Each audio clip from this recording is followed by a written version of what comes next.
नमस्ते दोस्तों, स्वागत है आपका परीक्षा स्टडी 24 यूट्यूब चैनल पर। दोस्तों, यदि आप चैनल पर नए हैं तो चैनल को सब्सक्राइब कर लें। हम आपको आज डीएलएड प्रथम सेमेस्टर के विषय विज्ञान की महा मैराथन क्लास कराएंगे। इसमें हम आपको एक वीडियो में ही कंप्लीट सिलेबस करा देंगे और जो सिलेबस के टॉपिक हैं उसे हम क्या है, शब्द शब्द का अर्थ यानी शब्द का भावार्थ, जो शाब्दिक अर्थ होता है उसको समझाकर आपको पढ़ाते हैं। इससे क्या होगा कि आपके पेपर में शब्द ही तो मिलेंगे प्रश्न में, यदि आप उसका अर्थ समझ जाएंगे तो अपने भाषा में लिख सकते हैं। हमारे पढ़ाने का तरीका यही है। समझते हैं दोस्तों, स्टार्ट करते हैं। प्राकृतिक वस्तुएं। अब प्राकृतिक वस्तुएं हैं तो आपको पेपर में लिखा मिलेगा प्राकृतिक वस्तुएं। तो प्राकृतिक आप समझ जाएं तो आप लिख सकते हैं। जो वस्तुएं हमें प्रकृति से प्राप्त हों वो क्या होंगी, प्राकृतिक वस्तुएं होंगी। ठीक है। और मानव निर्मित, जो वस्तुएं मानव द्वारा निर्मित होती हैं वो मानव निर्मित वस्तुएं कहलाती हैं। तो इस प्रकार आपको पढ़ना है, क्योंकि पेपर का टाइम चल रहा है। लिखा तो किताबों में भी है, लेकिन पढ़ना कैसे है, कितना पढ़ना है, ये आपको एक अध्यापक ही बता सकता है। समझते हैं दोस्तों, प्राकृतिक वस्तुएं अभी आपने समझा। अब आप लिखेंगे कैसे कि वह वस्तुएं जो प्रकृति से प्राप्त होती हैं उन्हें प्राकृतिक वस्तुएं कहते हैं। जैसे वायु, हवा, जल, मिट्टी, खनिज, पेड़ पौधे, ये सभी क्या हैं, प्रकृति से प्राप्त होते हैं। मानव निर्मित वस्तुएं वह वस्तुएं जिनका निर्माण मानव द्वारा किया जाता है उन्हें मानव निर्मित वस्तुएं कहते हैं।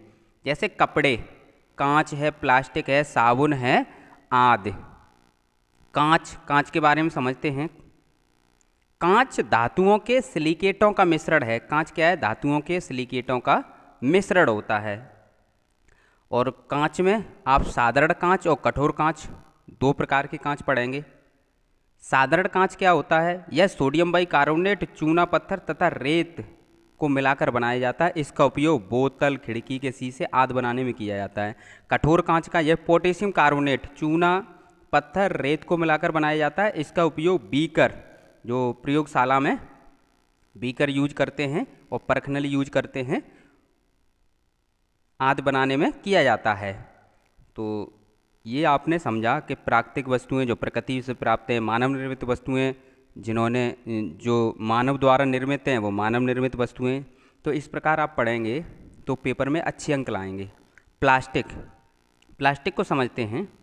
रासायनिक रूप से असंतृप्त हाइड्रोकार्बन के उच्च अणुभार के बहुलक प्लास्टिक पदार्थ कहलाते हैं। जैसे बेकेलाइट और पॉलीथीन। प्लास्टिक दो प्रकार की होती है।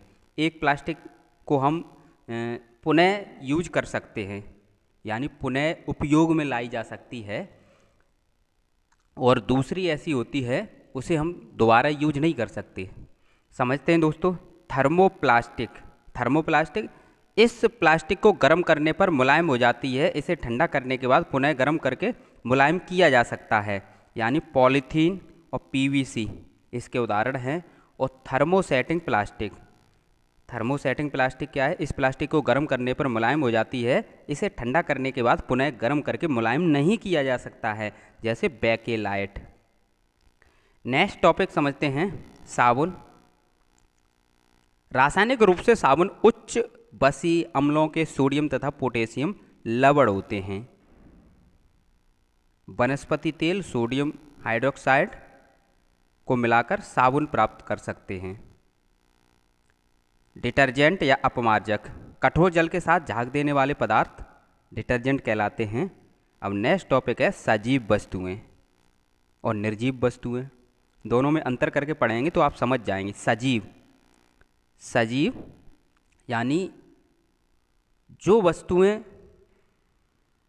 क्रिया करती हैं, यानी जो श्वसन क्रिया करती हैं वही तो सजीव होंगी। जो श्वसन क्रिया नहीं करेंगी वह निर्जीव वस्तुएं होती हैं। आप समझ गए। सजीव में क्या लिखेंगे, वह वस्तुएं जिनमें श्वसन क्रिया, प्रजनन क्रिया हो, अपनी इच्छा से गति कर सकें, वह सजीव वस्तुएं कहलाती हैं। यदि आपको दोनों में अंतर करके लिखना है तो आप लिख सकते हैं, वह वस्तुएं जिनमें श्वसन क्रिया हो सजीव वस्तुएं कहलाती हैं। ये भी परिभाषा सही जाएगी आपकी। निर्जीव वस्तुएं वह वस्तुएं जिनमें श्वसन क्रिया न हो वह निर्जीव वस्तुएं कहलाएंगी। तो सजीव और निर्जीव को आपने समझा। सजीव में आपके मनुष्य, चींटी, बंदर यानी जो जानवर, पक्षी, ये सभी आएंगे। और निर्जीव में लकड़ी, पत्थर, बस, कार, साइकिल, ये सभी क्या है, निर्जीव। सजीव वस्तुओं के लक्षण। सजीव वस्तुओं के लक्षण क्या होते हैं? वृद्धि। सजीव वस्तुएं होती हैं वो वृद्धि करती हैं, गति करती हैं, पोषण करती हैं, शोषण करती हैं, प्रजनन करती हैं, उत्सर्जन करती हैं, उत्तेजना होती है, अनुकूलन, कोशिका संरचना, निश्चित आकार, शारीरिक संगठन और जीवन चक्र। ये क्या हैं? सजीव वस्तुओं के लक्षण हैं। सजीव तथा निर्जीव में अंतर, ये प्रश्न पूछा गया है, ये ध्यान रखें। जैसे प्राकृतिक और मानव निर्मित वस्तुएं किसे कहते हैं, सजीव तथा निर्जीव वस्तुएं किसे कहते हैं, ये प्रश्न पूछे ही जाते हैं प्रत्येक वर्ष। सजीव तथा निर्जीव में अंतर, तो अभी हमने लक्षण बताए थे, उसी के अनुसार आप लिख सकते हैं कि सजीव श्वसन क्रिया करते हैं, निर्जीव श्वसन क्रिया नहीं करते हैं। सजीव प्रजनन क्रिया करते हैं, निर्जीव प्रजनन क्रिया नहीं करते हैं। सजीव उत्सर्जन क्रिया करते हैं, निर्जीव उत्सर्जन क्रिया नहीं करते हैं। सजीव में वृद्धि होती है, निर्जीव में वृद्धि नहीं होती है। सजीव का जो शरीर होता है वो कोशिकाओं से बना होता है, निर्जीव का शरीर होता है वो कोशिकाओं से नहीं बना होता है। अब देखते हैं पौधे और जंतुओं में अंतर। पौधे और जंतुओं में अंतर। पौधे भी सजीव होते हैं और जंतुओं भी, जंतु जो होते हैं जानवर, वो भी सजीव ही होते हैं, लेकिन कुछ अंतर होता है। ठीक है। पौधों में जीवन पर्यंत वृद्धि होती है। पौधे में क्या है? जीवन पर्यंत वृद्धि होती है। जंतुओं में निश्चित आयु तक वृद्धि होती है। पौधे गति नहीं करते हैं। जो पौधे होते हैं वो गति नहीं करते हैं, एक जगह स्थिर रहते हैं। जंतु गति करते हैं। पौधे अपना भोजन स्वयं बनाते हैं, जंतु अपना भोजन स्वयं नहीं बनाते हैं। पौधे श्वसन क्रिया में कार्बन डाइऑक्साइड लेते हैं और जंतु श्वसन क्रिया में ऑक्सीजन लेते हैं। पौधे में ज्ञानेंद्रियां नहीं होती हैं और जंतुओं में ज्ञानेंद्रियां होती हैं।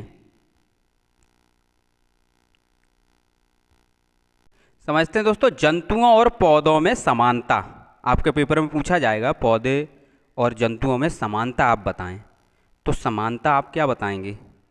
समानता बताएंगे कि जंतु और पौधे दोनों में वृद्धि तो होगी, श्वसन, दोनों श्वसन करेंगे, दोनों में प्रजनन क्रिया होगी, दोनों में संवेदनशीलता होगी और दोनों में भोजन की आवश्यकता होती है। ये आप लिख सकते हैं। नेक्स्ट देखते हैं दोस्तों, स्वपोषी। स्वपोषी, स्वपोषी का मतलब ये है स्वपोषी, यानी जो स्वयं अपना पोषण करे वह स्वपोषी होगा। जो अपने भोजन का निर्माण स्वयं करते हैं वह स्वपोषी कहलाते हैं। तो स्वपोषी के अंतर्गत पेड़ पौधे आते हैं। हरे पौधे वायुमंडल से कार्बन डाइऑक्साइड तथा मिट्टी से जल प्राप्त करके सूर्य के प्रकाश की उपस्थिति में अपने भोजन का निर्माण स्वयं करते हैं, इसलिए ये स्वपोषी कहलाते हैं। यदि वीडियो साफ नहीं दिखाई दे रही है तो यहाँ पर 3 डॉट बने होंगे, वहाँ पर क्लिक करके वीडियो को 360p पर देखें, 144 पर ना देखें या ना 240 पर देखें, 360p पर देखें, वीडियो की क्वालिटी बढ़ा लें। नेक्स्ट है शाकाहारी।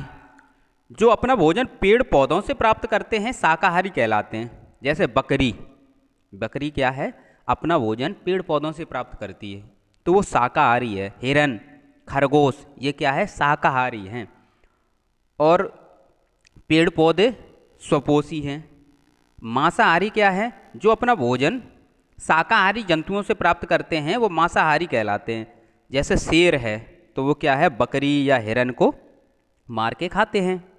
तो शेर, चीता ये किस में आते हैं? मांसाहारी में। और सर्वाहारी जो अपना भोजन पेड़ पौधे एवं जंतुओं दोनों से प्राप्त करते हैं वो सर्वाहारी में आते हैं। जैसे मनुष्य क्या है? मांसाहारी भी है और शाकाहारी, तो ये किसके अंतर्गत आएगा? सर्वाहारी के अंतर्गत आएगा। जंतुओं का वर्गीकरण किसके आधार पर? वास स्थान के आधार पर। यानी वास मतलब जहाँ पर बसते हैं, ठीक है, उस स्थान के आधार पर, या हम कह सकते हैं जिस स्थान पर रहते हैं उसके आधार पर। तो स्थलीय जंतु, जलीय जंतु और वायवीय जंतु। वायवीय मतलब वायु में रहते हैं। वायु में रहने का मतलब ये है अधिकांश समय वायु में रहना, ये आप समझ जाएं।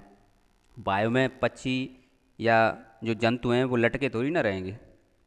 कहने का मतलब ये अधिकांश समय तक वायु में रहते हैं। स्थलीय जंतु, स्थल पर रहने वाले जंतुओं को स्थलीय जंतु कहते हैं। जो स्थल पर रहते हैं, आपके आसपास आपने जानवर देखे हैं स्थल पर, तो वो सभी किसके अंतर्गत आएंगे? स्थलीय जंतु के अंतर्गत। गाय, भैंस, बकरी, कुत्ता, बिल्ली, मनुष्य, ये सभी क्या हैं? स्थलीय जंतु के अंतर्गत आते हैं। जलीय जंतु, जल में रहने वाले जंतुओं को जलीय जंतु कहते हैं। मछली है, ठीक है। वायवीय जंतु, अधिकांश समय वायु में उड़ने वाले जंतुओं को वायवीय जंतु कहते हैं। जो पक्षी आते हैं इसके अंतर्गत क्या आते हैं? पक्षी, जैसे चील है, कौवा है, कबूतर है, बगुला है। उभयचर जंतु, ऐसे जंतु जो जल में तथा स्थल दोनों में, यानी जल और स्थल दोनों स्थानों पर अपना जीवन यापन करते हैं, उन्हें उभयचर जंतु कहते हैं। जैसे मेंढक पानी में भी रह सकता है और ज़मीन पर भी बाहर रह सकता है। कछुआ पानी में भी रह सकता है और बाहर भी। प्रजनन विधि के आधार पर, जो प्रजनन विधि है उसके आधार पर आप देखेंगे जंतुओं का वर्गीकरण। तो अंडयुज और जरायुज, अंडयुज यानी अंडा देने वाले जंतु अंडयुज कहलाएंगे। जरायुज बच्चा देने वाले जंतु जरायुज कहलाएंगे। तो अंडा देने वाले जंतु कौन से होंगे? मछली, मेंढक, छिपकली, सर्प, पक्षी और कीट, ये अंडा देने वाले जंतु अंडयुज में आएंगे। जरायुज में बच्चा देने वाले जंतु आएंगे, जैसे गाय, भैंस, बकरी, मनुष्य, खरगोश। रीढ़ की हड्डी की उपस्थिति के आधार पर, यानी मेरुदंड की उपस्थिति के आधार पर जंतुओं का वर्गीकरण। अकशेरुकी जंतु और कशेरुकी जंतु, जिनमें मेरुदंड नहीं पाया जाता है उन्हें अकशेरुकी जंतु कहते हैं। जैसे केंचुआ है, घोंगा है, कीड़े मकोड़े। कशेरुकी जंतु जिनमें मेरुदंड पाया जाता है, यानी रीढ़ की हड्डी पाई जाती है, उन्हें कशेरुकी जंतु कहते हैं। जैसे गाय, भैंस, मछली, मेंढक, पक्षी, ये सभी कशेरुकी जंतु में आएंगे। संरचना के आधार पर, संरचना के आधार पर जंतुओं का वर्गीकरण। एक कोशिक में क्या आएगा? जिन जंतुओं का शरीर केवल एक ही कोशिका से बना होता है वे एक कोशीय जंतु के अंतर्गत आते हैं। इन्हें नग्न आँखों से नहीं देखते हैं, नहीं देखा जा सकता है तथा नम जलीय वातावरण में पाए जाते हैं। जैसे अमीबा, पैरामीशियम, यूग्लिना, ये क्या है? एक कोशीय जंतु हैं। एक कोशिक जीव जीवन की उत्पत्ति के प्रथम जीव माने जाते हैं। बहुकोशिक जंतु, तो बहुकोशिक में क्या आएंगे? जिन जंतुओं का शरीर एक से अधिक कोशिकाओं से बना होता है वो बहुकोशिक जंतु कहलाते हैं। जैसे मछली, मेंढक, मनुष्य।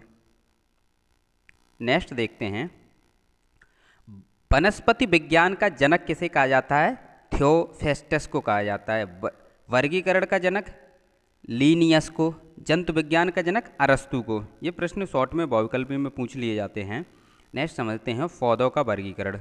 पौधों का आप वर्गीकरण देखेंगे, अभी आपने जंतुओं का वर्गीकरण देखा। अब पौधे के वर्गीकरण में देखते हैं पुष्पी पौधे और अपुष्पी पौधे। पुष्पी पौधे पर पुष्प लगते हैं, अपुष्पी पौधे पर पुष्प नहीं लगते हैं। तो पुष्पी पौधे कौन से होते हैं? गुलाब, आम, कुमुदनी, सरसों, इन पे क्या है? पुष्प लगते हैं। कवक, शैवाल, मार्स, फर्न, इन पर पुष्प नहीं लगते हैं, ये अपुष्पी पौधे कहलाते हैं। आकार के आधार पर साख, ये 1 मीटर से कम नाप के छोटे पौधे होते हैं। इनका तना कोमल, पतला तथा कमजोर होता है। जैसे मटर है, पालक है, ये किसके अंतर्गत आएंगे? साख के अंतर्गत आएंगे। झाड़ी, 1 मीटर से 3 मीटर की औसत ऊंचाई वाले पौधे इसके अंतर्गत आएंगे, झाड़ी के अंतर्गत। जैसे गुलाब है, करौंदा है, गुड़हल है। वृक्ष किसे कहेंगे? 3 मीटर से अधिक लंबे पौधे, इनका तना मोटा, बेलनाकार तथा बहुभुजाकार होता है। जैसे नीम है, आम है, पीपल है, ये वृक्ष के अंतर्गत आएंगे।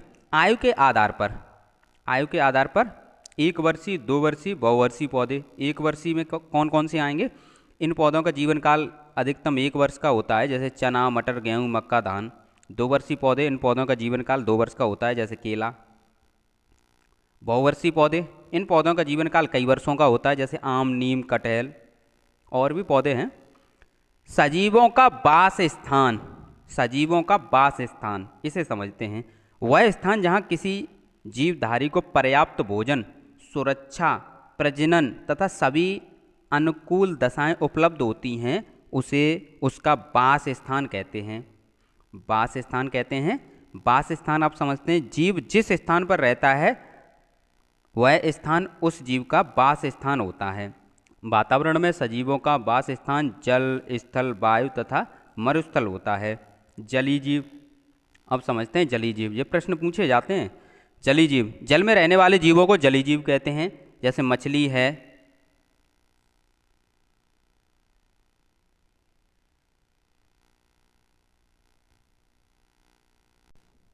जलीय जीव समझते हैं। पहले जीव को थोड़ा हम एक्सप्लेन कर दें। जीव को थोड़ा आपको समझा दें। जीव का मतलब क्या है? जिसमें जीवन है वही जीव है। ठीक है, आप इस प्रकार इसका शाब्दिक अर्थ समझ सकते हैं। पेड़ पौधे हैं, मनुष्य हैं, तो ये क्या है? जीव के अंतर्गत आ जाते हैं। पेड़ पौधे और मनुष्य, यानी जो श्वसन क्रिया कर रहे हैं, जो जीवित रहते हैं, ठीक है, वही। तो आप समझ गए। अब समझते हैं जलीय जीव। जल में रहने वाले जीवों को जलीय जीव कहते हैं। तो मछली है, सिंगाड़ा है, ठीक है, जलकुंभी, कमल, ये क्या है? जलीय जीव के अंतर्गत आएंगे। स्थलीय जीव, स्थल पर पाए जाने वाले जीवों को स्थलीय जीव कहते हैं। जैसे गाय, बकरी, कुत्ता, बिल्ली, नीम, आम, अमरूद। मरुस्थलीय जीव, रेगिस्तान में पाए जाने वाले जीवों को मरुस्थलीय जीव कहते हैं। जैसे ऊंट है, बबूल, नागफनी। उभयचर जीव, जल तथा स्थल दोनों जगह रहने वाले जीवों को उभयचर जीव कहते हैं। जैसे मेंढक है, कछुआ है। अनुकूलन, अनुकूलन की परिभाषा में क्या लिखेंगे? अनुकूलन यानी वातावरण के साथ अपने आप को ढालना ही अनुकूलन कहलाता है। ये शॉर्ट में इसका शाब्दिक अर्थ समझ सकते हैं। अब देखते हैं आप किस प्रकार लिख सकते हैं। आकृति, आकार, रंग रूप, संरचना तथा आवास संबंधी लक्षणों में ऐसा परिवर्तन जो सजीव को विशेष पर्यावरण में सफलतापूर्वक जीवित रहने में सहायक होता है, अनुकूलन कहलाता है। अनुकूलन की विशेषताएं। जंतुओं तथा पौधों में जलीय, स्थलीय, वायवीय अनुकूलन की विशेषताएं निम्नलिखित हैं। एक एक करके समझते हैं। जलीय अनुकूलन, जलीय अनुकूलन, तो जलीय अनुकूलन की विशेषताएं पूछी जाती हैं आपके पेपर में। क्या पूछा जाएगा कि जलीय अनुकूलन की विशेषताएं बताइए। तो जलीय जीवधारियों का शरीर पानी में रहने के लिए अनुकूलित होता है। अनुकूलन जीवधारियों के शरीर में रचनात्मक विशेषताओं के कारण होता है। अब समझते हैं जलीय जंतुओं में अनुकूलन हेतु विशेषताएं। जलीय जंतुओं में अनुकूलन हेतु विशेषताएं। फिर देखेंगे पौधों में, तो एक एक करके समझते हैं। जलीय जंतु में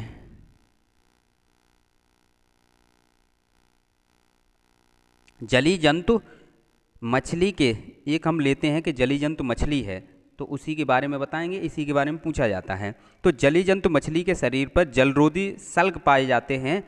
इनमें श्वसन के लिए विशेष रचनाएं, जैसे गिल या क्लोम कहते हैं, होती हैं। तैरने के लिए इनका शरीर धारा रेखित तथा चपटे पंख वाला होता है। गर्दन का अभाव होता है तथा आंख पर निमेषक पटल होती है।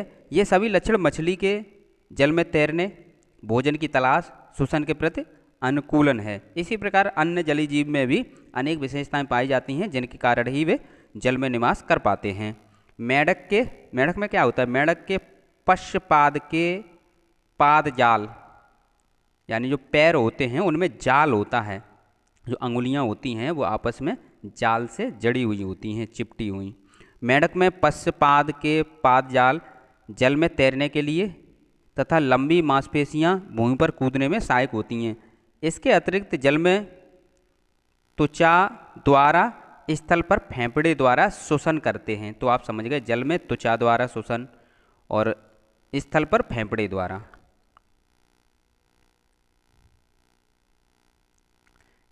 जलीय पौधे में अनुकूलन हेतु विशेषताएं, अब पौधे में समझेंगे। तो जलीय पौधे में जल में रहने के लिए अनुकूलित होते हैं। इन पौधों का तना कोमल कमजोर होता है। इनकी पत्तियां पतली, कटी फटी अथवा तैरने की अवस्था में होती हैं। पत्तियों में प्राय रंध्रों का अभाव होता है। पत्तियों में क्या होता है? रंध्रों का अभाव होता है। या फिर आप इस प्रकार पॉइंट बनाकर भी लिख सकते हैं। इन पौधों का तना कोमल तथा कमज़ोर होता है, इनमें पत्तियां, ये पूछा हुआ प्रश्न है, ये ध्यान रखें। इनमें पत्तियां पतली कटी फटी अथवा तैरने की अवस्था में होती हैं। इनमें पत्तियों में रंध्रों का अभाव होता है। जली पौधे स्पंजी व हल्के होते हैं, यानी तना तथा पत्तियां स्पंजी व हल्की होती हैं। इन पौधों के सभी भागों पर जलरोधी मोम की परत पाई जाती है, इसलिए जल में रहते हैं और सड़ते नहीं हैं। नहीं तो और कोई पौधा जो स्थल पर होता है उसे जल में डाल देंगे तुरंत गल जाएगा यानी सड़ जाएगा। तो इस प्रकार आप विशेषताएं लिख सकते हैं जो जल में पौधे रहते हैं, जैसे जलकुंभी है, सिंगाड़ा है, हाइड्रा है, कुमुदनी है, कमल है। ये आप एग्जाम्पल दे सकते हैं। ये पूछे गए प्रश्न हैं सभी। नेक्स्ट देखते हैं स्थलीय अनुकूलन। इसमें हम देखेंगे पहले स्थलीय जंतुओं में अनुकूलन हेतु विशेषताएं। तो पॉइंटों के माध्यम से समझते हैं। तो स्थलीय जंतुओं में प्रचलन के लिए 4 पाद होते हैं। इनमें सांस लेने हेतु विकसित श्वसन तंत्र होता है। स्थलीय जंतु बिल्ली, कुत्ता, शेर, बकरी, हिरन आदि होते हैं, यह फेफड़े से सांस लेते हैं। इस प्रकार आपने समझा। अब समझते हैं स्थलीय पौधों, जिसे पादप कहते हैं विज्ञान की भाषा में, पौधे को ही पादप कहते हैं, में अनुकूलन हेतु विशेषताएं। ये प्रश्न पूछे जाते हैं तो आप पॉइंट बनाकर लिख सकते हैं। इनका तना पॉइंट से क्या होता है, हमें याद जल्दी होता है, ये है, इसलिए हमने ये पॉइंट बनाए हैं। इनका तना मजबूत व पत्तियां चमकीली और चौड़ी होती हैं। अधिक जल में यह सूख जाते हैं। इनमें रंध्रों एवं गैसों का गैसीय आदान प्रदान होता है। जड़ तंत्र अधिक विकसित होता है। तो ये स्थलीय पौधे की विशेषताएं थीं और ये सभी नोट्स हमने एनसीईआरटी की बुक से बनाए हैं। डीएलएड की जो मार्केट में बुक मिलती हैं उनमें ये आपके ये मैटर सही से नहीं मिलता है, तो आप ये ध्यान रखें। और विज्ञान में फेल होते हैं आप अपने कॉलेज में बात कर सकते हैं, ये ध्यान रखें। विज्ञान और मैथ में ज़्यादा बैक लगती हैं, विशेषकर ध्यान रखें, क्योंकि इसकी प्रॉपर कोई बुक नहीं है। हमने ये एनसीईआरटी से आपके सिलेबस को तैयार किया है। नेक्स्ट समझते हैं मरुस्थलीय अनुकूलन या फिर पर्वतीय अनुकूलन। आपके प्रश्न में पूछा जा सकता है पेपर में, या मरुद्भिद अनुकूलन, तो एक ही बात है। तो अब इनमें समझते हैं जंतुओं में, पहले जंतुओं में फिर पौधों में। तो जंतुओं में क्या होता है, इनकी त्वचा खुरदरी होती है। मरुस्थलीय आप इस प्रकार कह सकते हैं जहाँ पर पानी की कमी हो, मरुस्थलीय क्षेत्र होते हैं वहाँ पर पानी की कमी होती है। इनमें जल संचय करने की क्षमता होती है। शरीर पर अधिक बाल होते हैं। इनके पैर लंबे होते हैं। मरुस्थलीय जंतुओं के तलवे गत्तेदार होते हैं, जैसे ऊंट है, ठीक है। मरुस्थलीय पौधे के अनुकूलन की विशेषताएं। बाष्पोजन की क्रिया कम करने के लिए पत्तियां नुकीली तथा कांटे के रूप में पाई जाती हैं, जैसे नागफनी है, सतावर है। नेक्स्ट देखते हैं तना चपटा, हरा व स्पंजी होता है, जो भोजन बनाने के साथ साथ जल संचय करने का भी कार्य करता है, जैसे नागफनी। जड़ तंत्र अत्यधिक फैला हुआ होता है, भूमि में जल प्राप्त करने के लिए अधिक गहराई में जाता है। पत्तियों में रंध्र गड्ढों में धसे रहते हैं, जिससे बाष्पोजन कम हो, जो बाष्पोजन की क्रिया है वो कम हो गई, क्योंकि पानी की कमी है। बाष्पोजन की क्रिया अगर अधिक हो गई तो फिर क्या है, दिक्कत होगी। तो मरुस्थलीय जो प्रदेश होते हैं वहाँ पर जो पौधे होते हैं, या मरुस्थलीय जो क्षेत्र होता है वहाँ पर पौधे होते हैं, उसी मौसम के अनुसार या उसी क्षेत्र के अनुसार होते हैं। वायवीय अनुकूलन, वायवीय अनुकूलन की विशेषताएं। तो कीटों में उड़ने हेतु अनुकूलन की विशेषताएं समझते हैं। इनका शरीर छोटा होता है, शरीर हल्का होता है, शरीर में श्वसन रंध्र होते हैं, उड़ते समय 2 जोड़ी पंख फैला देते हैं। तितली, मधुमक्खी, घरेलू मक्खी और ये सभी कीट के अंतर्गत आएंगे। पक्षियों में उड़ने हेतु अनुकूलन की विशेषताएं। पक्षी में कौन कौन आएंगे, शरीर का आकार नौकाकार तथा धारा रेखित होता है। अग्रपाद ही पंखों में रूपांतरित होते हैं, शरीर हल्का होता है, हड्डियां खोखली वायु से भरी होती हैं, इनका शरीर हल्का होता है। फेफड़े से जुड़े वायुकोशों में हवा भर जाती है, जो उड़ते समय शरीर हल्का रखते हैं। इनमें आप लिख सकते हैं कबूतर है, तोता है, गौरैया, कौवा, कोयल, ये सभी पक्षी आप लिख सकते हैं। ये प्रश्न पूछे हुए हैं, कोई अलग से प्रश्न नहीं है। ये भी पूछा जाता है कि सजीव और निर्जीव के बीच की कड़ी विषाणु है, सजीव और निर्जीव के बीच की कड़ी। जंतु और पादप के बीच की कड़ी युगलीना। सरीसृप और स्तनधारी के बीच की कड़ी क्या है? प्रोटोथीरिया। सरीसृप और पक्षियों के बीच की कड़ी आर्कियोप्टेरिक्स। अकशेरुकी और कशेरुकी के बीच की कड़ी क्या है? बेलेनोग्लोसस। प्रोटोजुआ और पोरीफेरा के बीच की कड़ी क्या है? प्रोटीरोस्पोंजिया। एनिलिडा और मोलस्का के बीच की कड़ी क्या है? नियोपिलिना। एनिलिडा और आर्थ्रोपोडा के बीच की कड़ी क्या है? पेरीपेटस। और लेकिन आपके पेपर में जो पूछी गई हैं, जो इम्पोर्टेंट हैं, वो ये दो ही हैं। सजीव और निर्जीव के बीच की कड़ी विषाणु और जंतु और पादप के बीच की कड़ी युगलिना। यही दो पूछी गई हैं। हमारे शरीर में कितनी ज्ञानेंद्रियाँ पाई जाती हैं? तो आप लिख सकते हैं 5, 1, 2, 3, 4, 5, यानी आँख, कान, नाक, जीभ, त्वचा। पौधों के विभिन्न भागों की संरचना एवं उसके कार्य, ये टॉपिक समझते हैं। नेक्स्ट, पेड़ पौधों में जड़, तना, पत्ती, पुष्प तथा फल अलग अलग अंग हैं। ये मिलकर पूर्ण विकसित पादप को बनाते हैं। पौधों की जमीन के अंदर के भाग को जड़ तंत्र कहते हैं और जमीन के ऊपर के भाग होता है वो प्ररोह तंत्र कहलाता है। जड़ तंत्र का निर्माण मूलांकुर से होता है, प्रो तंत्र का निर्माण प्रांकुर से होता है। जब आप सेम का बीज लें उदाहरण के लिए और उसे मिट्टी में गाड़ दें तो क्या होगा? जड़ नीचे की तरफ और उसमें से जो अंकुरित भाग वो ऊपर निकलेगा। जो ऊपर निकलेगा वो प्रांकुर और नीचे निकलेगा वो मूलांकुर। जड़ का निर्माण मूलांकुर से होता है तथा तना का निर्माण प्रांकुर से होता है। ये प्रश्न पूछा गया है। जड़ को समझते हैं। जड़ का निर्माण कैसे होता है? मूलांकुर से। इसका कार्य क्या है? पेड़ को स्थिर बनाए रखना, यानी यांत्रिक सहायता देना। मूल रोम होते हैं इस पर। जल एवं खनिज लवणों का अवशोषण करना। मूल रोम का कार्य क्या है? मूल गोप, जो कैप लगी होती है आगे, तो ये क्या है? मिट्टी खोदती है और यह सफ़ेद होती है। तो ये मुख्य बातें हमने जड़ के बारे में आपको बताई। अब समझते हैं डिटेल में। जड़ पौधे का भूमिगत भाग है। इसका प्रमुख कार्य पौधे को स्थिर रखना तथा मूल रोम की सहायता से भूमि से जल एवं खनिज लवण अवशोषित करना है। या फिर आप ये भी लिख सकते हैं, पौधे का वह भाग जो बीज के मूलांकुर के रूप में, बीज से मूलांकुर के रूप में निकलता है, उसे जड़ कहते हैं। जड़ की विशेषताएं पूछी जाएं तो आप लिखेंगे, जड़ क्या करता है? पेड़ को स्थिर रखता है, भूमि से जल और खनिज लवण अवशोषित करता है। जड़ का निर्माण यहाँ पर लिख लेंगे, जड़ का निर्माण मूलांकुर से होता है। जड़ का रंग भूरा या मटमैला होता है। जल की जगह यहाँ जड़ कर लेंगे। जड़ भूमि के अंदर जाने वाला भाग है। जड़ में पुष्प कलिकाएँ नहीं पाई जाती हैं। जड़ में पर्वसंध, पत्तियाँ, फूल, फल नहीं पाए जाते हैं। जड़ के कार्य क्या हैं? जड़ पेड़ को स्थिर रखती है। जड़ भूमि से मूल रोम की सहायता से जल एवं खनिज लवण अवशोषित करती है। जड़ों के प्रकार मुख्यतः दो प्रकार होते हैं। एक तो मूसला जड़ें होती हैं, एक अपस्थानिक जड़ें। मूसला जड़ें और अपस्थानिक जड़ें। मूसला जड़ें वह जड़ें जिनमें एक मुख्य जड़ होती है जिसमें अनेक पतली जड़ें निकली होती हैं। यह जड़ जमीन में गहराई तक जाती हैं और पौधे को स्थिर रखती हैं।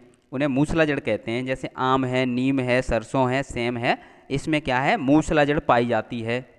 अपस्थानिक जड़ें वह जड़ें जिसमें मुख्य जड़ की वृद्धि कुछ लंबाई के बाद रुक जाती है और तने के आधार से अनेक जड़ें निकल आती हैं। उन्हें अपस्थानिक जड़ कहते हैं।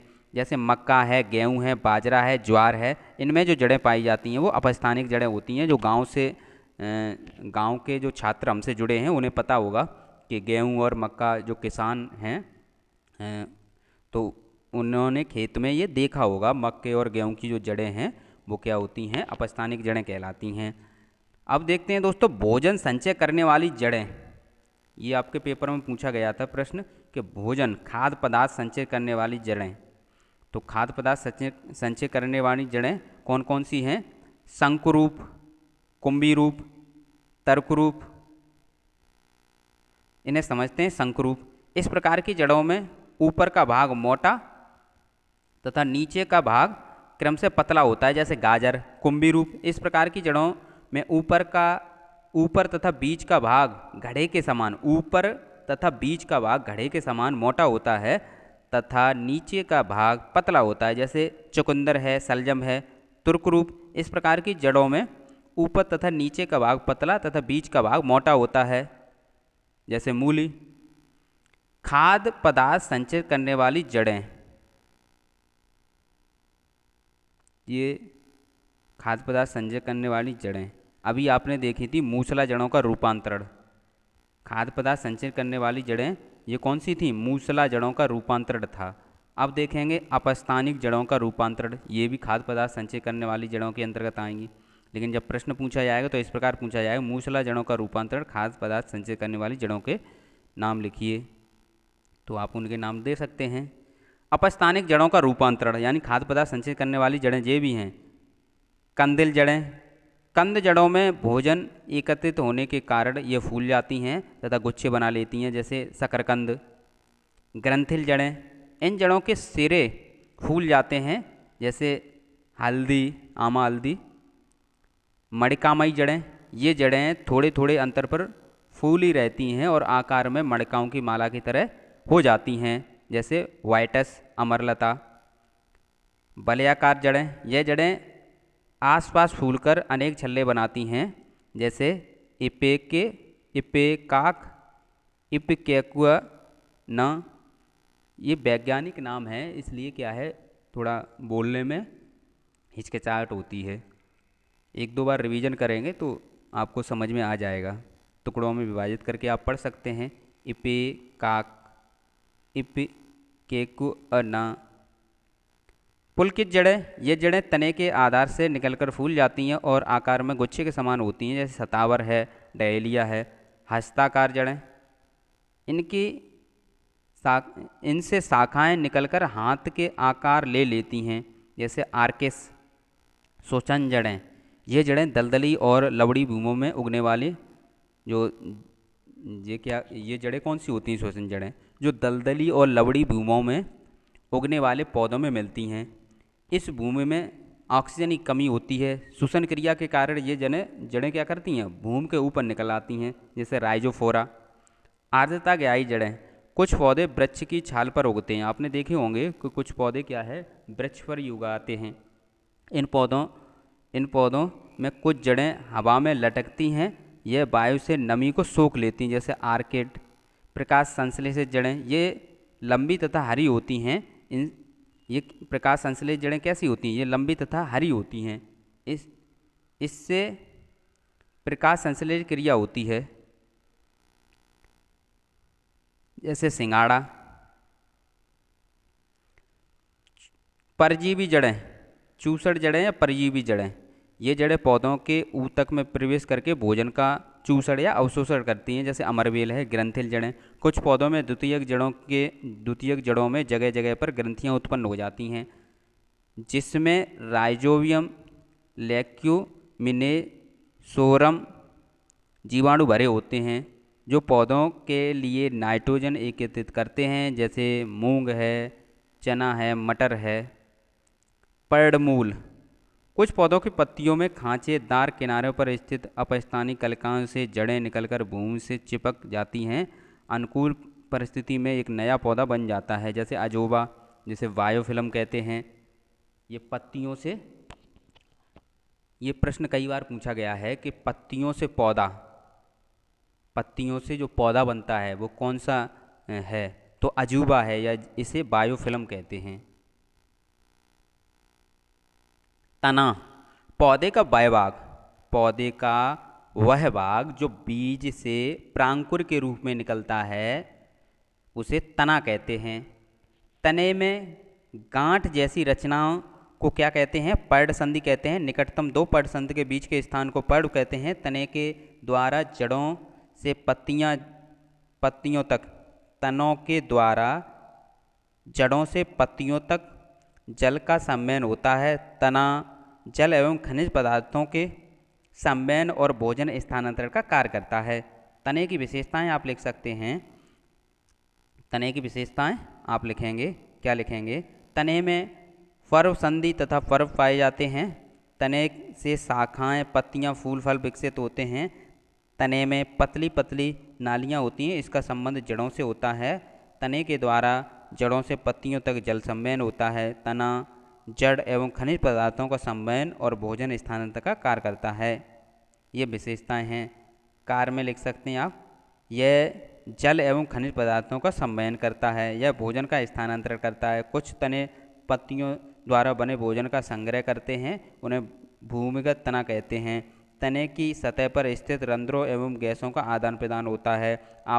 आवश्यकता पड़ने पर हरे रंग के तने प्रकाश संश्लेषण की क्रिया से भोजन का निर्माण करते हैं। जब पतझड़ में पत्तियां सभी झड़ जाती हैं तो फिर पौधा जीवित कैसे रहता है, तो आप समझ गए कि यहाँ पर लिखा है आवश्यकता पड़ने पर हरे रंग के तने प्रकाश संश्लेषण की क्रिया से भोजन का निर्माण करते हैं। आवश्यकता से अधिक जल तने से बाष्पीकृत होता रहता है। तने के प्रकार, तनों के रूपांतरण समझते हैं।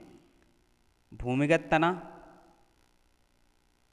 अर्धवायवीय तना और वायवीय तना। भूमिगत तना कौन सा होता है, जो भूमि में हो, आलू, अदरक। अर्धवायवीय तना, इस तना का कुछ भाग भूमि के अंदर होता है, घास है, जलकुंभी है।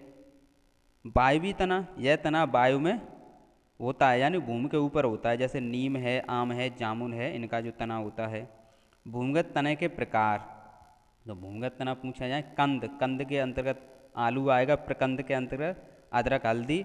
सल्क कंद के अंतर्गत लहसुन, प्याज। घनकंद के अंतर्गत कौन आएगा, अरबी। अब समझते हैं पत्ती। पत्ती पौधे का वह भाग जो तने की पर्व संधि यानी नोड से निकलता है, पत्ती कहलाता है। पत्तियों के प्रकार, मुख्यतः दो प्रकार की पत्ती होती हैं, एक तो सरल पत्ती, एक संयुक्त पत्ती।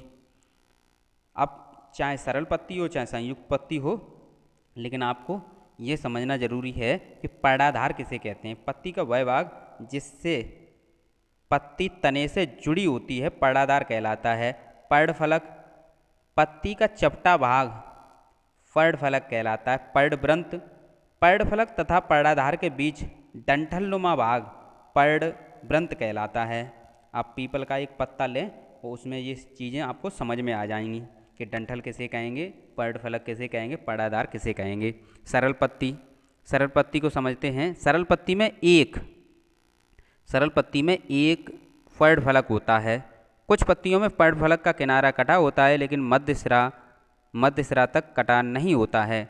कटाव के आधार पर सरल पत्ती दो प्रकार की होती हैं, एक पिच्छाकार सरल पत्ती जो मूली और सरसों की होती हैं, एक हस्ताकार सरल पत्ती पपीता और अंगूर की पत्ती, ये आप देख सकते हैं, ये आपको देखने को मिल जाएंगी।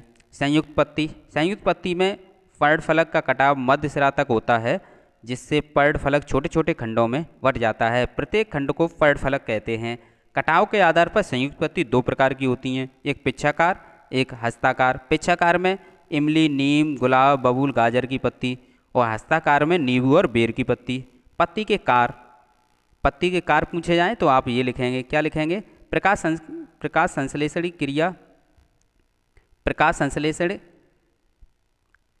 संश्लेषण क्रिया द्वारा पत्तियां भोजन बनाती हैं। बाष्पोत्सर्जन क्रिया द्वारा आवश्यकता से अधिक जल को बाहर निकालती हैं। रंध्रों के माध्यम से गैसों का आदान प्रदान करती हैं। कुछ पत्तियां जैसे अजूबा आदि की पत्तियां कायिक जनन का कार्य करती हैं। पुष्प, तने के शाखाओं पर स्थित कलिकाएं रूपांतरित होकर पुष्प बन जाती हैं। पुष्प पौधे का जनन अंग है। इसके द्वारा पौधे प्रजनन करते हैं। निषेचन के पश्चात अंडाशय से फल विकसित होता है। फल में एक या अनेक बीज होते हैं। बीज अनुकूल परिस्थिति में अंकुरित होकर नन्हे पौधे का निर्माण करते हैं। पुष्प के भाग, ये कई बार प्रश्न पूछा गया है, ध्यान रखें, इम्पोर्टेंट है, ये अभी भी आएगा। पुष्प के मुख्य चार भाग होते हैं, बाह्य दलपुंज, पुंकेसर, स्त्रीकेसर। इसमें से ये भी पूछा जाता है कि नर जनन अंग कौन सा है और स्त्री जनन अंग कौन सा है, तो ये समझते हैं। बाह्य दलपुंज, पुष्प का सबसे बाहरी भाग। आप गुलाब का फूल लें या गुलाब के फूल देखे होंगे तो आप समझ जाएंगे इसे कि बाह्य दलपुंज किसे कहेंगे। पुष्प का सबसे बाहरी भाग यह हरे रंग का होता है, कली अवस्था में सुरक्षा प्रदान करता है। तो आप गुलाब का फूल आपको देखने को मिल सकता है, आपके कॉलेज में भी होगा। दलपुंज यह रंगीन होता है, इसे पुष्प पंखुड़ी भी कहते हैं। यह कीटों को परागकण के लिए आकर्षित करता है। पुंकेसर, यह पुष्प का नर जनन अंग होता है। कौन सा? पुंकेसर। तंतु तथा परागकोश इसके भाग होते हैं। स्त्री केसर, यह पुष्प का मादा जनन अंग होता है। अंडाशय, वर्तिका, वर्तिकाग्र इसका भाग होते हैं। एकलिंगी पुष्प और द्विलिंगी पुष्प। एकलिंगी पुष्प कौन से होते हैं? जब पुष्प में पुंकेसर अथवा स्त्री केसर में से कोई एक जनन अंग उपस्थित होता है तो वह पुष्प क्या होता है? एकलिंगी पुष्प होता है, जैसे पपीता, तरबूज। द्विलिंगी पुष्प या उभयलिंगी पुष्प, जब पुष्प में पुंकेसर तथा स्त्री केसर दोनों उपस्थित होते हैं उसे द्विलिंगी या उभयलिंगी पुष्प कहते हैं, जैसे गुड़हल, सरसों। परागण, परागण का वर्तिकाग्र तक पहुंचने की क्रिया परागण कहलाती है। परागण दो प्रकार के होते हैं, स्वपरागण, परपरागण। स्वपरागण, परपरागण को समझते हैं। जब किसी पुष्प के परागकण उसी पुष्प के वर्तिकाग्र पर गिरते हैं तो यह क्रिया स्वपरागण कहलाती है। परपरागण, जब किसी पुष्प के परागकण उसी जात के अन्य पुष्पों के वर्तिकाग्र पर गिरते हैं तो यह क्रिया परपरागण कहलाती है। परपरागण की विधियाँ: जल द्वारा, कीटों द्वारा, वायु द्वारा, जंतु द्वारा। ये विधियाँ हैं। जल द्वारा यानी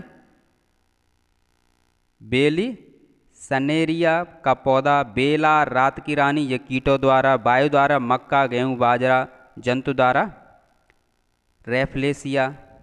स्वपरागण के लाभ, कुछ लाभ होंगे, कुछ हानियाँ होंगी। लाभ क्या हैं? बीजों में पैतृक गुणों की शुद्धता बनी रहती है, कीटों को आकर्षण करने की आवश्यकता नहीं होती है। स्वपरागण के माध्यम से स्वपरागण में माध्यम की आवश्यकता नहीं होती है। स्वपरागण में परागकण नष्ट नहीं होते हैं। लेकिन हानियाँ क्या हैं? स्वपरागण जो उत्पन्न बीज हल्के, मोटे एवं संख्या में कम होते हैं। स्वपरागण से बीजों की उन्नतशील जातियाँ प्राप्त नहीं की जा सकती। परपरागण के लाभ, परपरागण के लाभ समझते हैं। परपरागण से रोग अवरोधक पौधे की जातियाँ तैयार होती हैं। परपरागण से उत्पन्न बीज स्वस्थ, बड़े और संख्या में अधिक होते हैं। परपरागण से बीजों की उन्नतशील जातियाँ प्राप्त की जा सकती हैं। फिर हानियाँ क्या हैं? परपरागण माध्यम पर निर्भर रहता है। परपरागण बीजों में जाति यानी जो पैतृक गुण होते हैं वो नहीं पाए जाते हैं। निषेचन, नर युग्मक तथा मादा युग्मक के मेल को निषेचन कहते हैं। निषेचन की क्रिया अंडाशय में होती है। परागण के फलस्वरूप दो नर युग्म अंडाशय में प्रवेश करते हैं। पहले से ही 3 मादा युग्म उपस्थित रहते हैं। एक नर युग्म एक मादा युग्म से मिलकर युग्म नज बनाता है। युग्म नज बड़ा होकर भ्रूण का रूप ले लेता है। भ्रूण विकसित होकर फल बनता है। बचा हुआ एक नर युग्म 2 मादा युग्म मिलकर भ्रूणकोश का निर्माण करते हैं। यह भ्रूणकोश भ्रूण को भोजन देता है।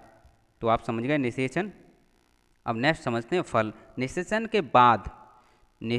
के बाद पुष्प के मादा भाग का परिवर्तित रूप फल कहलाता है। फल का निर्माण अंडाशय में होता है। परिपक्व अंडाशय ही फल होता है। फल के बाद बाह्य परत जो छिलका होता है, मध्य परत जो गूदा होता है, अंतः परत जो गुठली होती है। आप आम का एग्जाम्पल ले सकते हैं, अभी आम का सीजन भी चल रहा है। फलों के प्रकार: सरस फल और शुष्क फल। पकने के बाद जो फल रसदार तथा गूदे वाले होते हैं वो सरस फल कहलाते हैं, जैसे आम, संतरा। शुष्क फल: पकने के बाद जिन फलों की दीवारें शुष्क हो जाती हैं उन्हें शुष्क फल कहते हैं, जैसे सेम है, मटर है। बीज का निर्माण बीजांड से होता है। बीज के ऊपरी भाग में छोटे छिद्र होते हैं जिसे बीजांड द्वार कहते हैं। इसी छिद्र से बीज के अंदर जल जाता है। इसी छिद्र से अंकुरण के समय मूलांकुर निकलता है। बीजों को सुषुप्त पौधा कहा जाता है। आप एग्जाम्पल के लिए चने को भिगोने डालेंगे तो वो फूल जाएगा। तो इसका मतलब ये है फूल कैसे रहा है, उसमें छिद्र है। आप प्रैक्टिकल करके घर पे भी देख सकते हैं। नेक्स्ट देखते हैं एक बीजपत्री। बीजों के प्रकार: एक बीजपत्री, दो बीजपत्री। एक बीजपत्री में क्या होता है? ऐसे बीज जिनमें एक बीजपत्र होता है, अर्थात जिसे 2 बराबर भागों में विभक्त नहीं किया जा सकता। जैसे गेहूँ है, उसे यदि हम तोड़ेंगे तो दो बराबर भाग नहीं होंगे। चावल है, उसे हम तोड़ेंगे दो बराबर भाग नहीं होंगे। मक्का है, उसे हम तोड़ेंगे दो बराबर भाग नहीं होंगे। लेकिन द्विबीजी पत्र ऐसे बीज जिसमें दो बीज पत्र होते हैं, अर्थात दो बराबर भागों में विभक्त हो जाता है बीज। जैसे चना है, उसे आप फोड़ेंगे तो वो क्या है, दो बराबर भागों में विभक्त हो जाएगा। मटर है, सेम है, आम है, जो आम की गुठली होती है। बीजों का प्रकीर्णन यानी फलों का प्रकीर्णन या बीजों का प्रकीर्णन पूछा जाए तो आप यही लिखेंगे। बीजों का अपने पौधे से अलग होकर दूर दूर तक वितरित होना क्या कहलाता है, बीजों का प्रकीर्णन कहलाता है। लेकिन बीजों के प्रकीर्णन की विधियां कई बार पूछी गई हैं, तो आप लिख सकते हैं वायु द्वारा, जल द्वारा, जंतु द्वारा, मनुष्य द्वारा, स्वयं स्फुटन द्वारा। अब वायु द्वारा कौन कौन से पौधे, या वायु द्वारा आप लिख सकते हैं कि शीशम है, सूर्यमुखी है, गेंदा है, कपास है, ये सभी क्या है, वायु द्वारा है। जल द्वारा नारियल है, कमल है। जंतु द्वारा गोखरू है, मेरीगोल्ड है। मनुष्य द्वारा आम है, आम को खाया और गुठली फेंक दी कहीं। स्वयं स्फुटन द्वारा मटर है, सेम है। जब ये पक जाते हैं तो स्वयं चटक कर दूर दूर तक बिखर जाते हैं। जनन, पादपों द्वारा नए पौधों को उगाना या उत्पन्न करना क्या है, जनन कहलाता है। कायिक अंग, अब समझते हैं, ये कई बार पूछा जाता है, बहुत से छात्र समझ नहीं पाते हैं कायिक अंग कौन सा होता है। जड़, तना, पत्ती या कली द्वारा पौधा बने तो वो कायिक अंग होते हैं। पादप का जनन अंग, ये पूछा गया है, पौधे का जनन अंग कौन सा होता है, पुष्प होता है। जब आप शाब्दिक अर्थ समझ जाएंगे तो आप पेपर में लिख सकते हैं। पादप में जनन के प्रकार, अलैंगिक जनन और लैंगिक जनन। अलैंगिक जनन, बिना बीज के नए पादप को उत्पन्न करना अलैंगिक जनन कहलाता है। आपने बीज नहीं डाला लेकिन पौधा उगा दिया, तो इसका मतलब है कि आपने कायिक अंग द्वारा पौधा उगाया। कायिक अंग अभी हमने बताए थे आपको कौन कौन से थे, जड़ थे, तना था, पत्ती थी, कली थी। जब गन्ने की खेती होती है तो क्या करते हैं, उसमें क्या है, गन्ने के टुकड़ा कर करके गाड़ते हैं, उसका बीज नहीं करते। तो इस प्रकार आप समझ सकते हैं। अलैंगिक जनन की विधियां, जो अलैंगिक जनन है उसकी विधियां समझते हैं। कायिक प्रवर्धन, ये प्रश्न पूछा गया है कई बार। पादप के कायिक अंगों से नया पादप उत्पन्न होता है, उसे कायिक प्रवर्धन कहते हैं। या वर्दी प्रजनन, इस प्रकार से भी प्रश्न आ सकता है, वर्दी प्रजनन के बारे में बताइए, या वर्दी प्रजनन किसे कहते हैं, तो यही लिखेंगे। गुलाब, चंपा, तना द्वारा कायिक प्रवर्धन होता है। अजूबा, अजूबा किसके द्वारा होता है, पत्ती द्वारा कायिक प्रवर्धन होता है, यानी पत्ती द्वारा नया पौधा बनेगा। गुलाब और चंपा में किसके द्वारा, तने द्वारा, जो उसका तना होता है उसे काट काट कर गाड़ देते हैं, उसी से नया पौधा बन जाता है। मुकुलन, मुकुलन या कली द्वारा नया पौधा उत्पन्न होता है, उसे मुकुलन कहते हैं। जैसे यीस्ट। खंडन, इसमें खंडन द्वारा नया पौधा उत्पन्न होता है, जैसे शैवाल। बीजाणु द्वारा, इसमें बीजाणु द्वारा नया पौधा उत्पन्न होता है, जैसे कवक। अब देखते हैं, अभी देखा आपने ये अलैंगिक जनन, अब है लैंगिक जनन। बीज द्वारा नए पादप को उत्पन्न करना लैंगिक जनन कहलाता है। जब आप अंतर करके समझेंगे तभी आप सही से समझ सकते हैं। नेक्स्ट समझते हैं रास। ये आपका टॉपिक भौतिक विज्ञान का है, ठीक है। अभी तक हम आपको जो पढ़ा रहे थे वो जीव विज्ञान के टॉपिक थे। समझते हैं दोस्तों, रास, जिसे संख्या के रूप में व्यक्त किया जा सके उसे रास कहते हैं। जैसे जनसंख्या है, आयु है, लंबाई है, ये किसके अंतर्गत आएगी, रास के अंतर्गत। भौतिक राशियाँ, वे राशियाँ जिन्हें मापा या तौला जा सकता है भौतिक राशियाँ कहलाती हैं। भौतिक राशियाँ किसे कहेंगे, वे राशियाँ जिन्हें मापा या तौला जा सकता है भौतिक राशियाँ कहेंगे। जैसे द्रव्यमान है, लंबाई है, बल है, चाल है, दूरी है, घनत्व है। भौतिक राशियाँ दो प्रकार की होती हैं, एक तो अदिश राशि, एक सदिश राशि। अदिश राशियाँ वे भौतिक राशियाँ जिन्हें व्यक्त करने के लिए केवल परिमाण की आवश्यकता होती है, अदिश राशियाँ कहलाती हैं। जैसे द्रव्यमान है, घनत्व है, तापमान, विद्युत धारा, समय, चाल, आयतन, कार्य आदि। सदिश राशियाँ ऐसी भौतिक राशियाँ जिन्हें व्यक्त करने के लिए परिमाण तथा दिशा दोनों की आवश्यकता होती है, सदिश राशियाँ कहलाती हैं। जैसे वेग है, विस्थापन है, बल है, त्वरण है। मात्रक, किसी भौतिक राशि की माप हेतु उसी भौतिक राशि के एक निश्चित परिमाण को आधार मानकर उस भौतिक राशि को इस मानक के पदों में व्यक्त किया जाता है उसी मानक को मात्रक कहते हैं। मात्रक के प्रकार, मात्रक के दो प्रकार के होते हैं, मूल मात्रक, व्युत्पन्न मात्रक।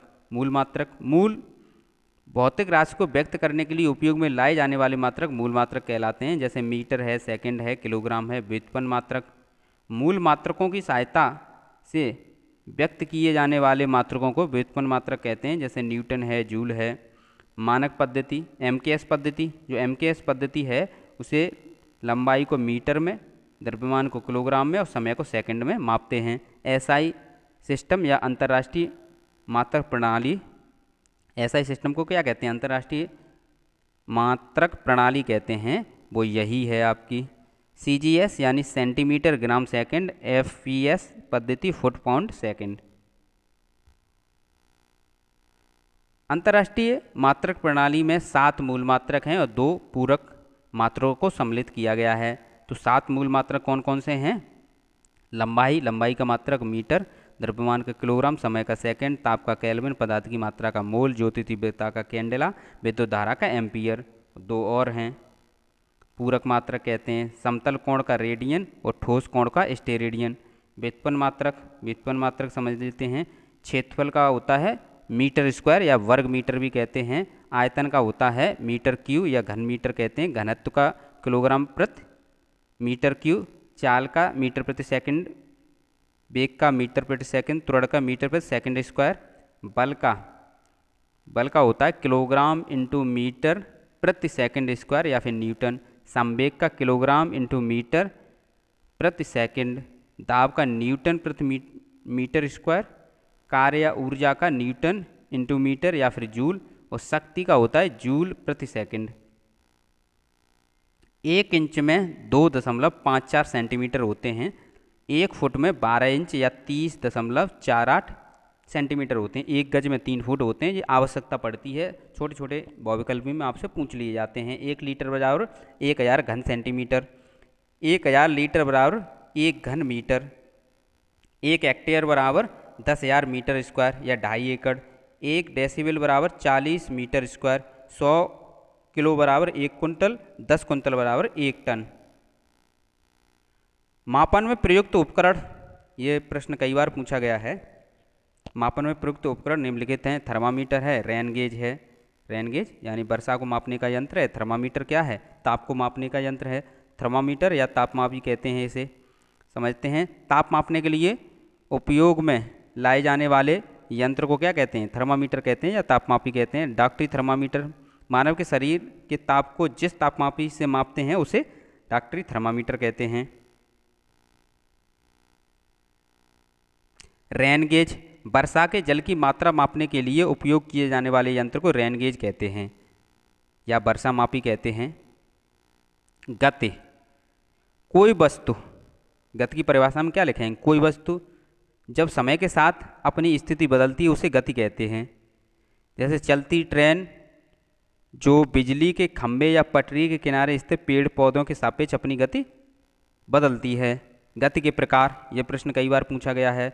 रेखीय गति, गति के प्रकार में रेखीय गति, जब कोई गतिमान वस्तु एक सीधी रेखा में गति करती है तो उसे रेखीय गति कहते हैं। जैसे चलती हुई कार, पेड़ से गिरता हुआ फल। वृत्तीय गति, जब कोई गतिमान वस्तु वृत्तीय पथ पर घूमती है तो उसे वृत्तीय गति कहते हैं। घूर्णन गति, जब कोई गतिमान वस्तु अपने अक्ष पर घूमती है तो उसे घूर्णन गति कहते हैं।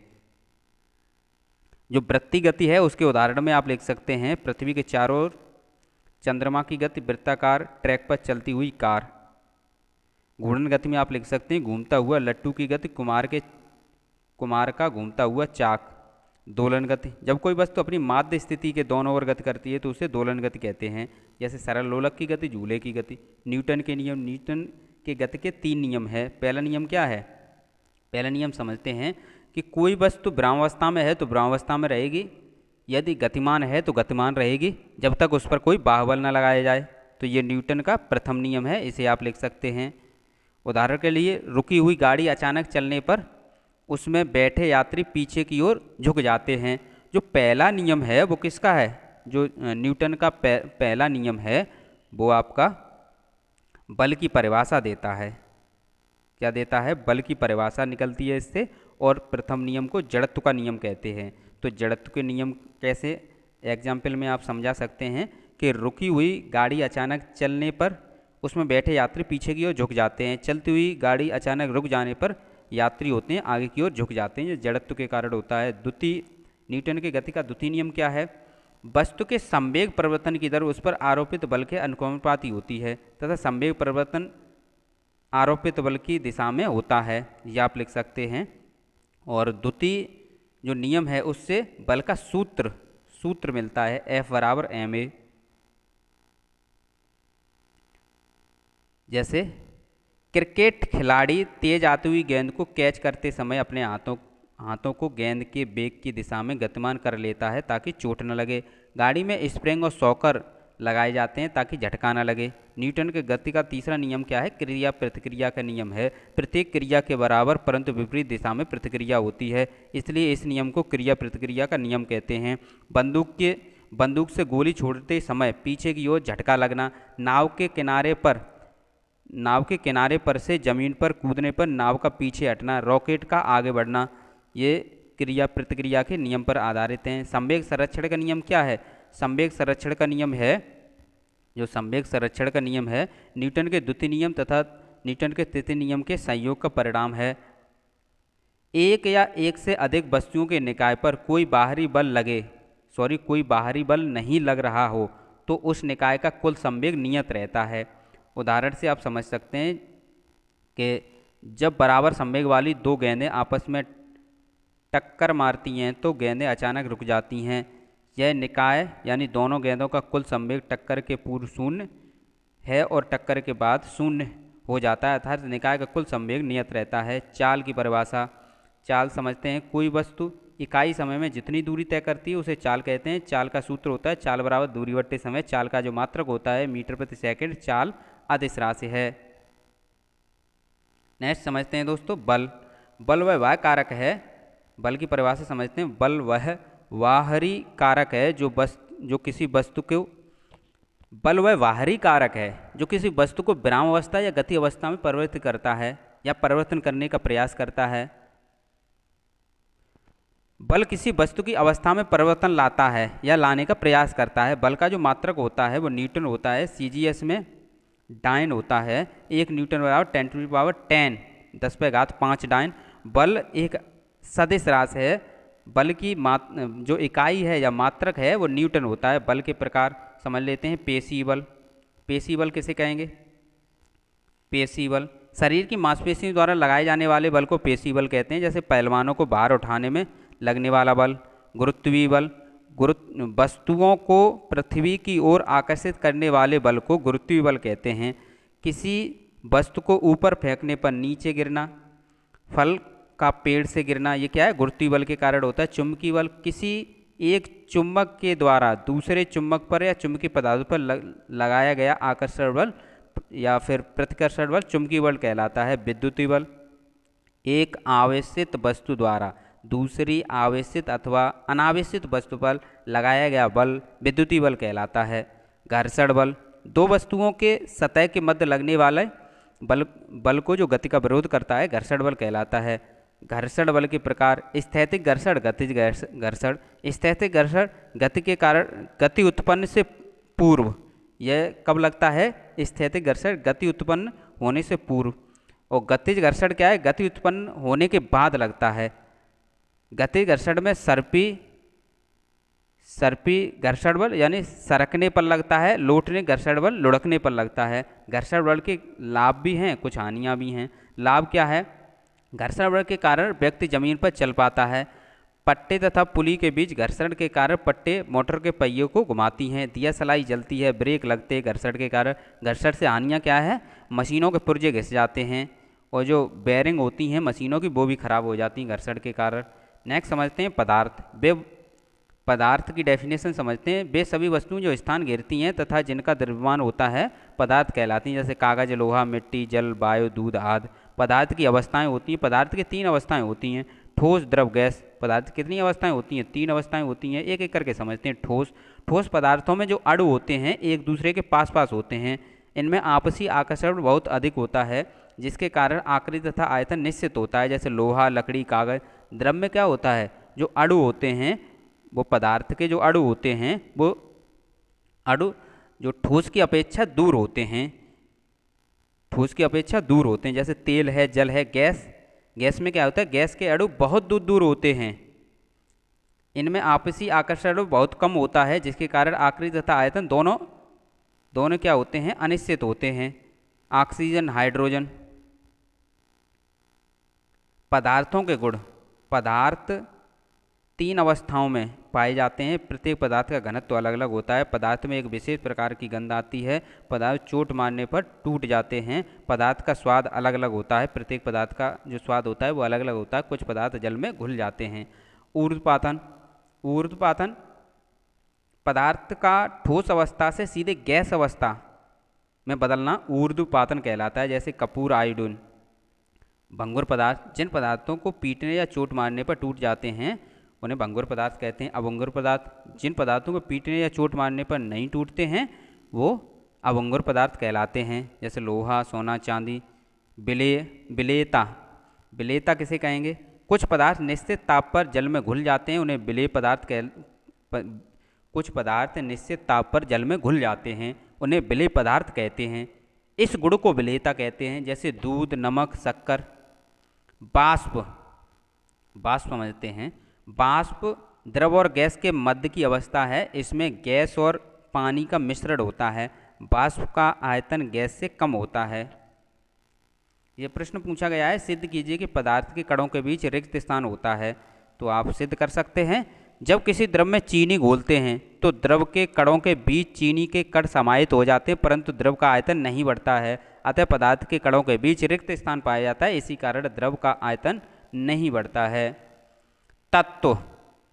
तत्व समझते हैं। तत्व वह शुद्ध पदार्थ है जिसे रासायनिक क्रिया द्वारा अन्य पदार्थों में नहीं बांटा जा सकता है। जैसे लोहा है, तांबा है, कार्बन है, ऑक्सीजन है। यौगिक। वे पदार्थ। यौगिक कौन से होते हैं, वे पदार्थ जो 2 या 2 से अधिक तत्वों के रासायनिक संयोग से निश्चित अनुपात में मिलकर बने होते हैं पदार्थ, ऐसे पदार्थ यौगिक कहलाते हैं। जैसे H2O। H2O में क्या है, हाइड्रोजन और ऑक्सीजन मिले हैं, यानी हाइड्रोजन 2, ऑक्सीजन 1। मिश्रण। वे पदार्थ जो 2 या 2 से अधिक तत्वों या यौगिकों को किसी अनुपात में मिलाने से बनते हैं, मिश्रण कहलाते हैं। जैसे शरबत। शरबत क्या है, चीनी और जल का मिश्रण है। मिश्रण के प्रकार। समांगी मिश्रण, विषमांगी मिश्रण। आप मिश्रण के प्रकार लिख सकते हैं। समांगी मिश्रण में क्या लिखेंगे, ऐसे मिश्रण जिनमें उनके अवयवी पदार्थों को अलग अलग देखा नहीं जा सकता है, समांगी मिश्रण कहलाते हैं। जैसे चीनी व जल का मिश्रण। असमांगी या विषमांगी मिश्रण, ऐसे मिश्रण जिनमें उनके अवयवी पदार्थों को अलग अलग देखा जा सकता है, विषमांगी मिश्रण कहलाता है। जैसे जल में बालू डाल दें। पदार्थों के पृथक्करण की विधियां, ये प्रत्येक पेपर में पूछा ही जाता है प्रश्न, यानी मिश्रणों का पृथक्करण। बीनना। गेहूं, चावल, दाल आदि अनाजों से कंकड़, मिट्टी आदि हाथ से अलग करने की क्रिया क्या कहलाती है, बीनना। फटकना। इस विधि से मिश्रण के हल्के कणों को भारी कणों से अलग किया जाता है। सूप द्वारा फटकते हैं गांव में। गेहूं से भूसा अलग करना। निथारना या तलछटरीकरण। निथारने में क्या होगा, निथारना अविलेय भारी ठोस पदार्थों को द्रव से अलग करने की वह प्रक्रिया है जिसमें ठोस पदार्थ तली में बैठ जाते हैं और द्रव को अलग कर लिया जाता है। इसमें रेत मिले पानी को बीकर में लेते हैं और रेत नीचे बैठ जाता है और बीकर ऊपर और पानी ऊपर आ जाता है। इस क्रिया को निथारना कहते हैं। चालना। भिन्न भिन्न आकार के कणों वाले मिश्रण को विभिन्न आकार के छेद वाली चलनियों के द्वारा अलग अलग करते हैं, इस प्रक्रिया को चालना कहते हैं। जैसे घर में आटा छानते हैं ना, तो उसे क्या कहते हैं, आटा से भूसी जो होती है वो अलग करते हैं। बालू से कंकड़ भी अलग करते हैं, उसे भी छानना कहेंगे, चालना। छानना। इस विधि द्वारा द्रव में विभिन्न प्रकार के अवलेय ठोस पदार्थों को फिल्टर पेपर की सहायता से पृथक किया जाता है। फिल्टर पेपर पर अवलेय पदार्थ शेष रह जाता है तथा छलित द्रव को नीचे रखे बीकर में एकत्रित कर लिया जाता है। बाष्पन। यह घुलनशील पदार्थों को द्रव से पृथक करने की विधि है। इस विधि से शुद्ध जल प्राप्त किया जाता है। इस विधि से किसी द्रव को बाष्पन द्वारा वाष्प में बदलते हैं, फिर वाष्प को ठंडा करके पुनः द्रव में बदल देते हैं। उदाहरण के लिए आप समझ सकते हैं, जल तथा नमक के मिश्रण से जल तथा पानी को अलग करना। जल तथा नमक के मिश्रण से नमक और पानी या जल और नमक को अलग करना। निच्छालन, निच्छालन, निच्छालन समझते हैं। निच्छालन मिश्रण के विलेय पदार्थ को किसी उपयुक्त विलायक से धोकर, किससे? उपयुक्त विलायक से धोकर पृथक करने की क्रिया को निच्छालन कहते हैं। उदाहरण के लिए रेत और नमक के मिश्रण को जल से निच्छालित करने से नमक जल में घुल जाता है और नमक जल में घुलने के कारण निच्छलन जल में चला जाता है। थ्रेसिंग, इस विधि में अनाज के कणों को अलग करने के लिए पौधों को लकड़ी के पटले पर पीटते हैं। अनाज के कणों को पके हुए अनाज के कणों को पके हुए अनाज के पौधों से अलग करने की प्रक्रिया को थ्रेसिंग कहते हैं। ये आप लिख सकते हैं। अब तो ट्रैक्टर के माध्यम से मशीन लगाओ। अपकेंद्रण दही को मथनी द्वारा तीव्र गति से मथने से मक्खन प्राप्त हो जाता है, मक्खन अलग हो जाता है। इस विधि को अपकेंद्रण कहते हैं। इसमें हल्के कण भारी कण से अलग हो जाते हैं। चुंबकीय पृथक्करण, चुंबक के द्वारा किसी मिश्रण से चुंबकीय पदार्थ को पृथक करने की विधि चुंबकीय पृथक्करण विधि कहलाती है। बालू और लोहे के छीलन को पृथक करना। तो इस प्रकार हमने विज्ञान का कंप्लीट सिलेबस करा दिया है। जो छात्र नए हैं वो वीडियो को शेयर करें, जो पुराने हैं या नए हैं वो वीडियो को लाइक करें, वो अपने दोस्तों में शेयर ज़रूर कर दिया करें, क्योंकि हम भी आपको पेपर के टाइम एकदम कंप्लीट सिलेबस करा रहे हैं, तो आप तो इतना तो कर सकते हैं। थैंक यू दोस्तों।